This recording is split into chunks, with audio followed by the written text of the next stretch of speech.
Loan নেব, loan শোধ করব, আর তার মাধ্যমে অনেক টাকা রোজগার করব। 20 লাখ লোন দেবে, লোন নেবে, ঘর করবে, ব্যবসা করবে, বড়লোক হবে। আরে বন্ধুগণ, আপনারা শুনে নিন, আমাদের সরকার চাইছে যে গরিব মানুষ বা ভারতের সব মানুষকে বড়লোক করে দিতে।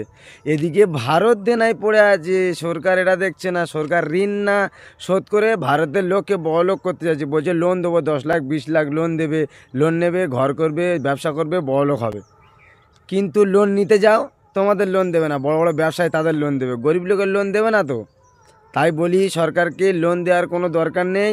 ওই লোনের টাকাগুলো নিয়ে ঋণগুলো শোধ করো, তাতে দেশটা বাঁচবে, দেশের মানুষ ঠিকঠাক থাকবে, দেশের মানুষকে বিদেশে কাজকাম করতে যেতে হবে না। আগে দেশের ঋণগুলো শোধ করো, যা এটাই বেস্ট হবে। কারণ লোন দেওয়া লাগবে না। লোন দিতে গেলে তো ওই যারা লোন নিতে যাবে, যাদের লোনটার প্রয়োজন, তারা লোন পাচ্ছে না, তো তারা পাবেই না লোন। তারা গেলে এটা দাও, ওটা দাও, সেটা দাও, এই দাও, জিএসটি দাও, বিল দাও, এরম করতে করতে এদিক ওদিক করে লোন রিজেক্ট। লোন কারা পাবে? যারা বড়লোক তারাই লোন পাবে। যাদের লোন পাওয়ার যোগ্য, গরিব মানুষ লোন নিয়ে কিছু করবে, তাদের লোন পাবেনি। লোন পাবে বড়লোকরা, যাদের লোন দরকার নেই তারাই লোন পাবে, কিন্তু গরিব লোকরা লোন